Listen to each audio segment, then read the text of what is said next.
Shalom Église, Shalom Jésus répond Seigneur so. Na eko témoigner munene nzambe amalela londi oya salika na libota nanga.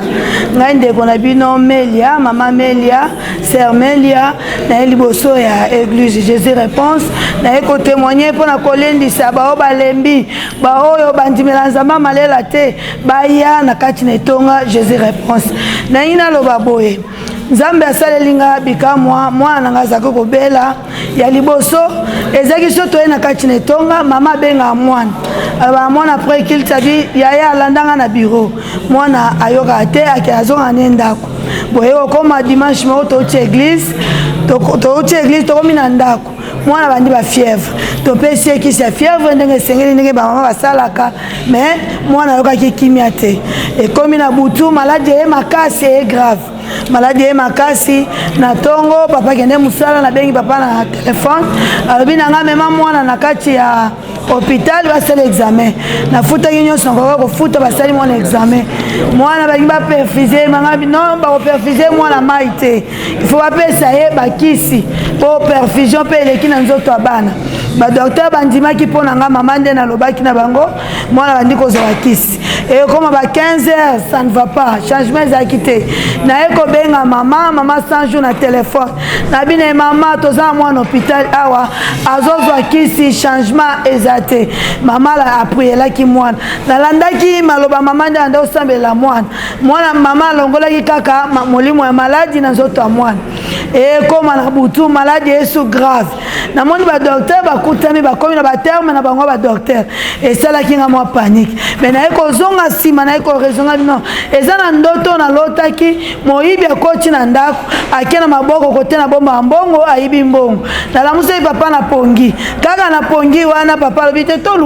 toluki mbongo tomoni mbongo na sa pongi ale eko koma na tongo na la muki na ndiko expliquer ba jeune na tala ndoto na loti mwana ngazo banga mama ngape na loti esprit de mort ngabi lokola na za déjà na nzamba malela na sina ndimeli nzambe et puis makolo na ngai za na kati etonga biso soli wana ndako na biso te poto za nzambe otondimela tolela ki petro et comme ngonga oyo tokolela sute bon moi distraction moko kotaki et comme mardi na butu na ba 2 heures mwana bandi palpite moeza ki sute ba docteur bakutana na nga bisinga mama to moni to transférer yo na kankokolo tango baloba na nga bongo na sutuka boy ngabi mais papa ça déjà na église na bengi papa na téléphone ngabi papa zala makasi so mama zo kita kanga mama assembelela mwana mwana moye ezate papa telemela ki mama na 4 heures mama assembelela mwana tango assembelela mwana ponge ibi mwana mukie kolamuka mwana zola muka même na kati ya sande na zolo baboy mutu nyonso zola ndanga o azaki na hôpital esika na zaki na mwana ayebi histoire oyo mwana sali inti 6 fois mwana alamuki ta mwana alamuki na bi